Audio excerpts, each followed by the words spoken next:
Hello,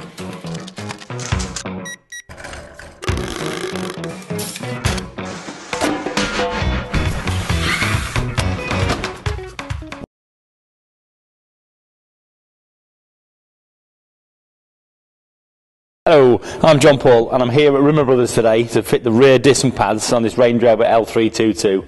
Rimmer Brothers have produced this catalogue for the L322. You can order the catalogue by telephone or online, and as you can see inside, it's got all the part numbers for all the parts you're going to need. Before I start on this job, and before we jack it up, I'm just going to go under the bonnet and slacken off the master cylinder top of the reservoir. So when you push the pistons back into the caliper, the fluid goes back into the reservoir so it doesn't squirt out all over the place. I'm just going to take the lid off the reservoir now. First job, obviously, is to remove the wheel. The first thing we're going to remove is this spring clip that holds the caliper in the outside. So it's two little lugs fit into those two holes there. So you just have to spring it backwards, then remove the spring clip. Can you see the two little lugs there hook into the back of those holes there? We now need to remove these two little plastic caps from the back of the caliper mounting bolt. So that one's out. Just pop them out. Remove those. And you need a 7mm Allen key into the mount, and then undo both of them sliders, top and bottom. Once they're out, we can then take the caliper off. These are the caliper sliders that hold the caliper on, which we will have to clean up before we refit them. So they're both out. We can then remove the caliper. Pads have come with it. Now it's got the warning wire, the low pad warning wire on this side, so we will show you how to change that shortly, but for now that's the caliper out of the way, and then we're going to take the caliper carrier off and then the disc. So just place the caliper up and out the way, and then we're going to take off the caliper carrier now. Now with a 16mm socket, there's two bolts at the back of the carrier, so let's get your socket on them. Give them a good push.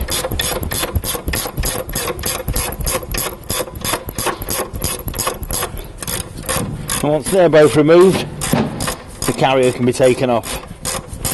To remove the disc, we first need to undo the retaining bolt with 6mm Allen key.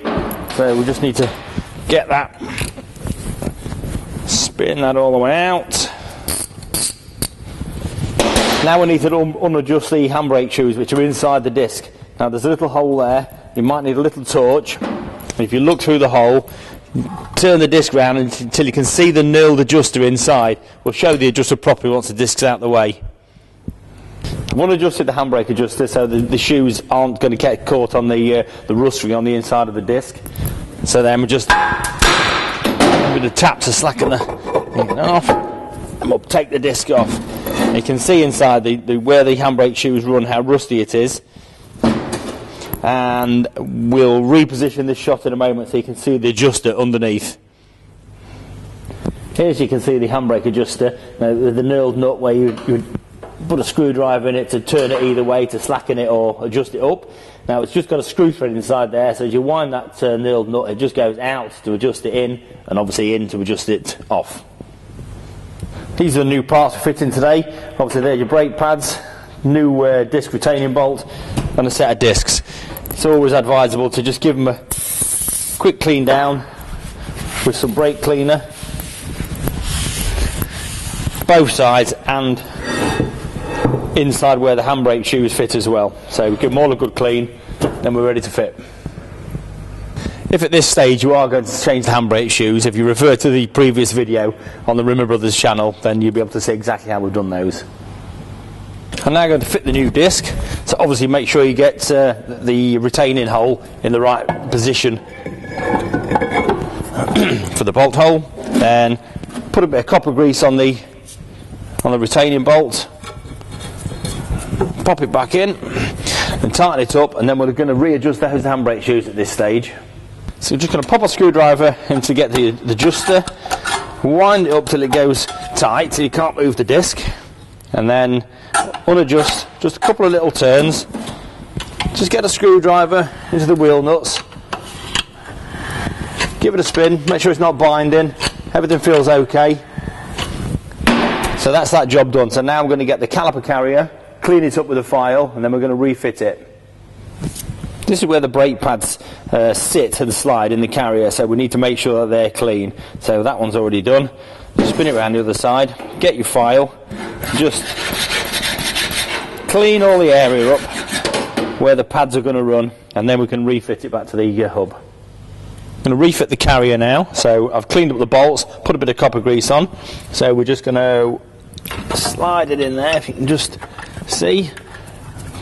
Put the bolts back in, then get your 16mm socket again, tighten them up. Then we'll move on to the brake pads.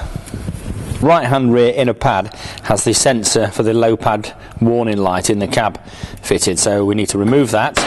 We will fit the pads now, and then we're going to move on to changing the new wire sensor.